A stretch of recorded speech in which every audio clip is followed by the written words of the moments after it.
Always believed that marriages don't break in a single moment, they break slowly.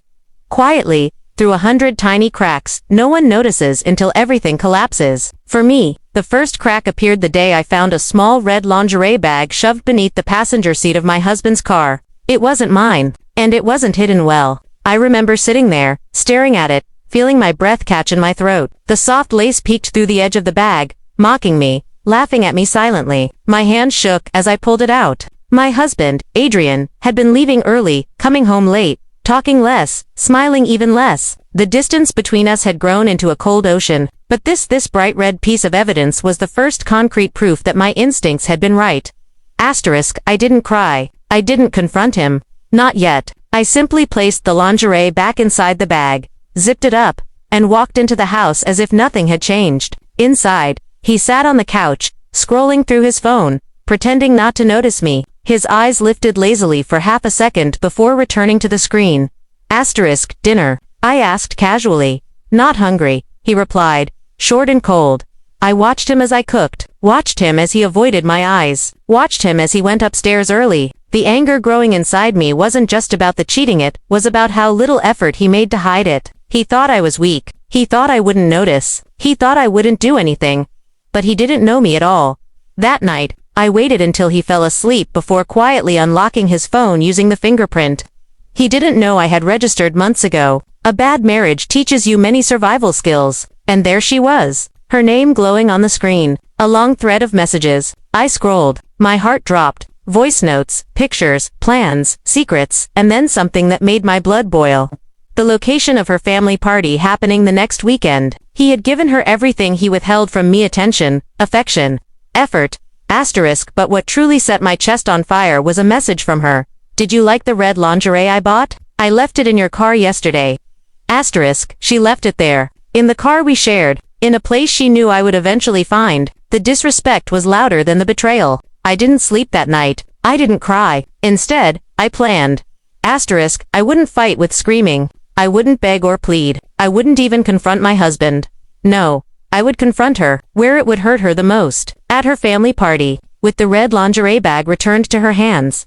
The day of the party arrived. I dressed elegantly, bold red dress, golden earrings, a smile painted carefully across my face, and in my hand, I carried the same red lingerie bag. When I walked into that party, heads turned. She stood near the center, laughing, basking in the attention of her family and friends. And when her eyes met mine, her smile froze. She knew instantly.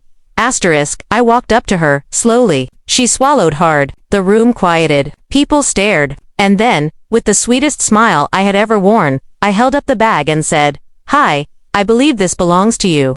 Gasps filled the room. Her mother looked confused. Her father looked offended. Tanya's face went ghost white. I don't know what you're talking about, she stuttered. I lifted the lingerie slightly. Really? Because your perfume is still on it. And your receipt is inside. Her mother stepped closer, horrified. Tanya, what is this? Oh.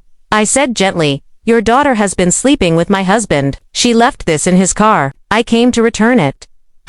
Whispers shot through the room like electricity. Tanya's lips trembled. This is insane, she cried. I leaned in. Would you like me to play the voice notes too? Or show the pictures? She froze. Then Adrian walked in. He saw me and turned pale. Sweetheart, what are you doing here? He whispered. I smiled calmly. Returning lost property. He panicked. Let's talk outside. No, I replied. We'll talk here. The room erupted. Tanya cried. Her father yelled at both of them. I simply placed the lingerie bag on a table and said, I'm done. Then I walked out, head held high. When I reached home, the silence felt peaceful, like the beginning of something new. But an hour later, Adrian burst inside, furious. Do you have any idea how embarrassed I was? He shouted. I stayed calm. You embarrassed yourself.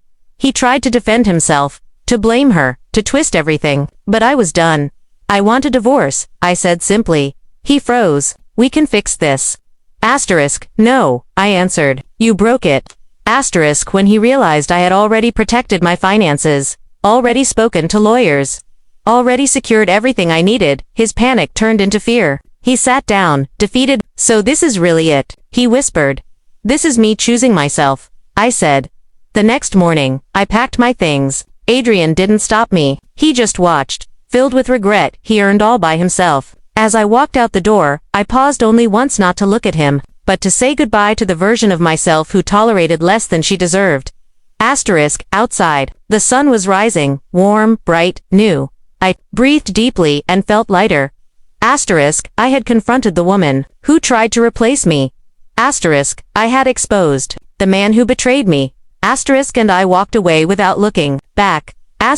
It wasn't the end of my life. It was the beginning of my freedom.